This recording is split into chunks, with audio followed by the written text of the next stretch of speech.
여러분, 지금 이 영상 보신 적 있으신가요? 이 영상의 주인공은 용인 에버랜드에서 태어나 희귀동물 국제협약에 따라 지난 4월 3일 중국으로 돌아간 판다. 바로 푸바오입니다.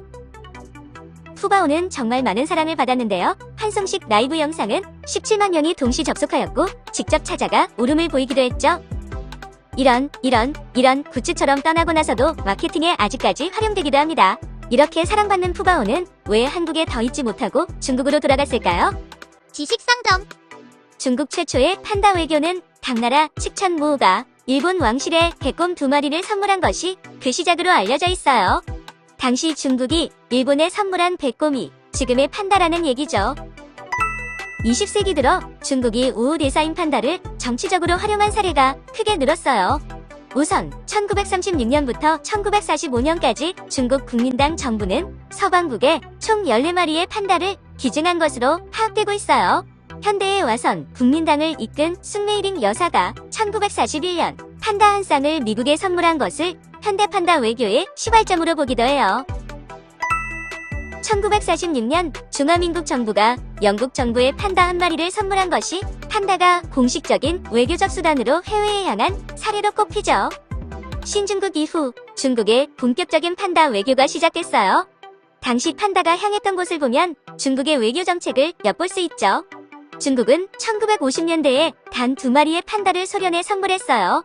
1960년대에는 북한에 판다를 선물한 사례를 제외하고는 중국의 판다가 해외로 간 사례는 없어요. 중국의 판다 외교가 전 세계인의 주목을 받은 것은 미국과 중국 관계가 해방되던 1970년 이후예요. 1972년 리처드 닉슨 당시 미국 대통령이 중국을 국빈 방문한 뒤 중국 총리가 선물로 보낸 링링과 싱싱이 그 주인공이에요. 이를 시작으로 일본, 프랑스, 영국, 서독, 멕시코, 스페인이 차례로 중국으로부터 판다를 선물받았답니다. 이때만 하더라도 판다는 경제선과 연결되지 않고 중국이 선물로 주는 일종의 정치적 평화대사의 성격이 컸어요.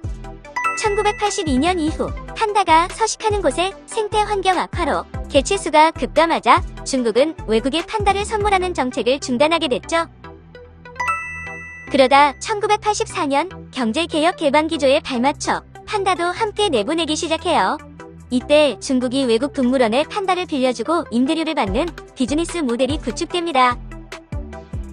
그러나 미국 주요 도시는 물론이고 일본, 영국 등 해외 각지에서 많은 사랑을 받는 판다가 돈벌이 수단으로 활용되며 중국 내 판다 수출의 경쟁이 불붙었고 이를 위해 판다를 제대로 관리하지 못하는 등의 단점이 고스란히 드러나게 됐어요.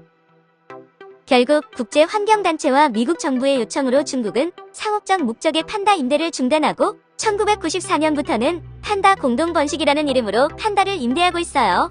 약 10년으로 설정된 판다 임대기간 상대국은 중국에 약 1000만 달러를 지불하고 연간 평균 50만 달러의 임대료를 내는 것으로 알려져 있습니다. 지식상점. 앞서 역사에서 볼 수 있는 중국의 판다 외교는 평화대사의 성격을 띠다가 지금은 경제선과 연결되어 선물이라는 의도가 변질되었다고 볼 수 있는데요. 중국이 수십 년간 이어온 판다 외교는 중국과 수교국 간의 관계를 강화하는데 크게 기여했음은 물론 문화 등에 대한 매력으로 상대를 설득하는 능력인 소프트 파워의 역량을 키우는 측면에서도 역할을 했어요. 지난 2013년 영국 옥스퍼드대 연구팀은 중국의 판다 대여는 자원 및 기술 무역과 거의 같은 속도로 움직인다며 중국은 판다를 대여해줌으로써 큰 대가 없이 소프트 파워를 얻었다고 평가하기도 했지요. 실제 중국은 2011년 스코틀랜드 에든버러 동물원에 미 사진의 판다를 임대하는 계약을 체결하면서 대체 에너지 기술, 자동차 등과 관한 무역 협정을 체결했어요. 이 규모는 약 26억 파운드에 달하는 것으로 추산됐고요. 그리고 이 판다들도 임대료가 비싸 최근 중국으로 돌아가게 됐답니다. 지식상점. 그렇다면 판다 외교에 대한 사회적 시선은 어떠할까요? 현재 미국, 중국 기술, 안보, 경제 등 현안마다 파열음을 내고 있는 두 국가의 갈등 속에서도 안정적인 관계 유지를 위해 부심하고 있는 상황에서 판다가 역할을 한다는 의견이 존재해요. 이를 언론에서도 비중 있게 다루고 있어요. 중국이 판다 외교 재개 가능성을 알린 것이 화해의 손짓을 내민 것이라고 분석하는 것처럼 긍정적으로 보는 시선이 있어요.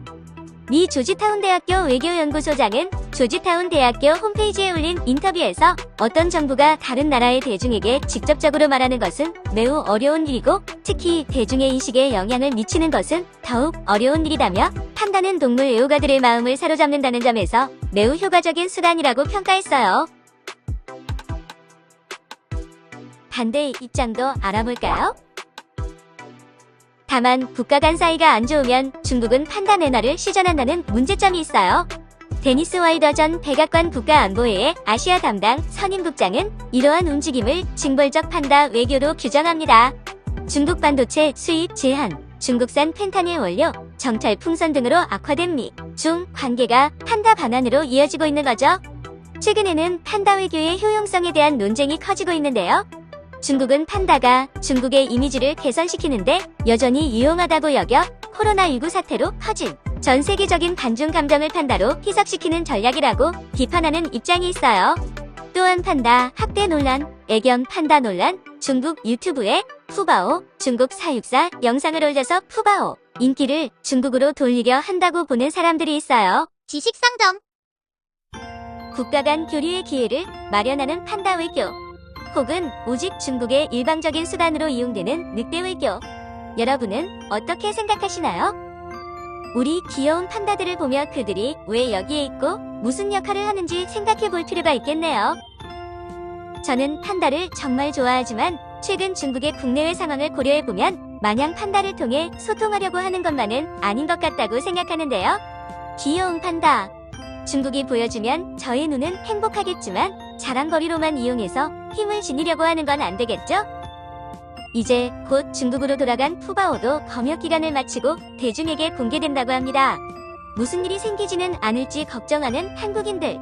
이와 같은 동물 판다에 대한 애정과 별개로 중국의 판다 공세에 대해 다시 한번 생각해보는 건 어떨까요? 지금까지 지식상점이었습니다. 감사합니다.